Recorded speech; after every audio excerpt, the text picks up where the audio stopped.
नमस्कार शेतकरी मित्रांनो, आज आपण आलेलो आहोत सिल्लोड भागामध्ये आणि तुम्ही बघू शकता की इथं मिरचीची लागवड ही झालेली आहे. आणि हा जो प्लॉट आहे तर हा 5 एप्रिलची लागवड आहे. आणि त्याच्यामध्ये तुम्ही बघू शकता तर ज्या ज्या वेळेस तुम्हाला लागवड करायची आहे त्यावेळेस तुम्ही जी जमीन आहे तर अशा पद्धतीनं तयार करायची आहे. आणि जमिनीला एकदम अशी बारीक माती तयार झाली पाहिजे, ना की असे मोठाले ढिकळं राहिले पाहिजे. तर याच्यामुळं काय होतं की तुम्ही ज्या वेळेस मल्चिंग टाकता तर मल्चिंग टाकताना तुमची मल्चिंग फाटण्याचे चान्सेस जास्त राहते.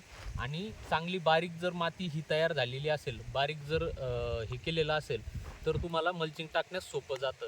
त्याच्यानंतर बेड काढण्याची जी पद्धत आहे तर तुम्ही बघू शकता अशा पद्धतीनं हाईटचा चांगली हाईट घेऊन बेड काढायचा आहे.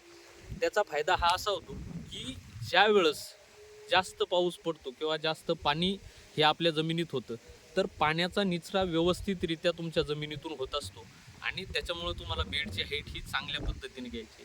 त्याच्यानंतर लागवड करण्याची पद्धत, लागवडीचं जे रोप आहे तर रोप हे 30 ते 35 दिवसाच्या वयाचंच तुम्हाला रोप हे घ्यायचं आहे नर्सरीमधून घेताना, जे की ज्याची हाईट हार्डली ही असेल.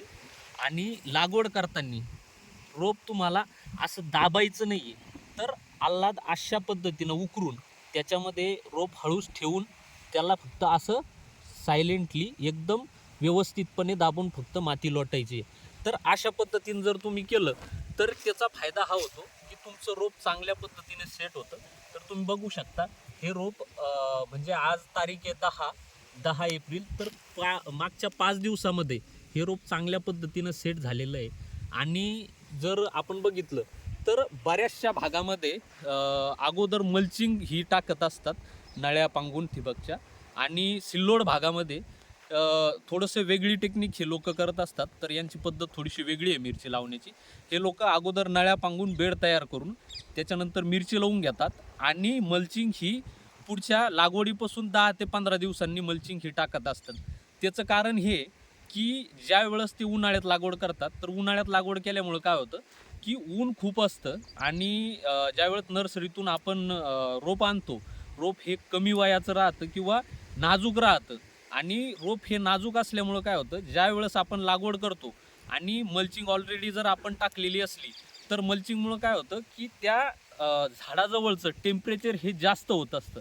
आणि झाडाजवळचं टेम्परेचर जास्त झालं की त्या झाड हे मरत असतं, जे की आपण सनबर्निंग म्हणू शकतो.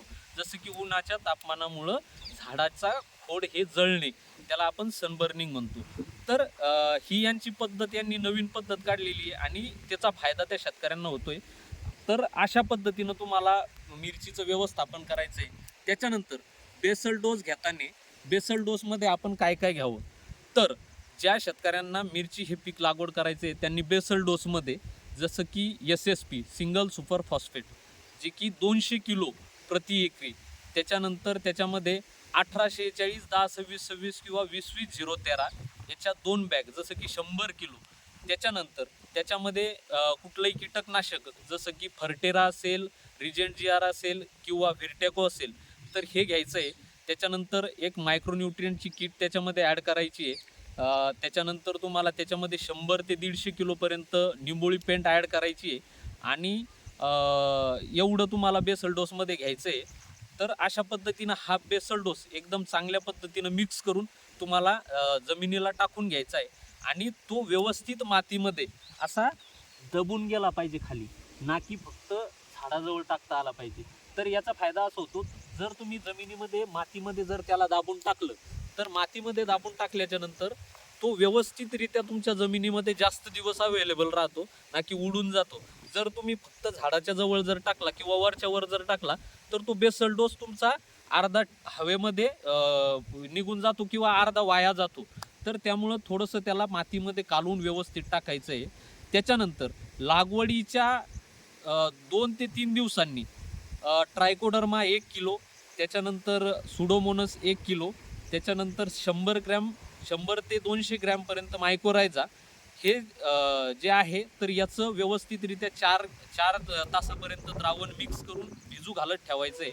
आणि ते 2ऱ्या ते 3ऱ्या दिवशी तुम्हाला ड्रीपद्वारे झाडांना द्यायचं आहे. शक्य जर झाली तर खोडाजवळ अशी ड्रेचिंग करायची आहे, हातानं पाणी टाकायचं आहे ते द्रावणाचं. तर अशा पद्धतीनं तुमचं सुरुवातीचं जे व्यवस्थापन मिरचीचं आहे तर हे तुम्हाला करायचं आहे. त्याच्यानंतर पुढचा व्हिडिओ लवकरच मी तुम्हाला टाकणार आहे. आणि सिल्लोडमधील शेतकऱ्यांची मल्चिंग पांगवण्याची, मिरची लागवड झाल्याच्या नंतरची टेक्निक किंवा पद्धत कशी आहे याचाही व्हिडिओ आपण लवकरच या चॅनलवरती अपलोड करणार आहोत. आणि अधिक माहितीसाठी तुम्ही मला कॉल करू शकता. माझा मोबाईल नंबर आहे 9552 91 47 78. धन्यवाद.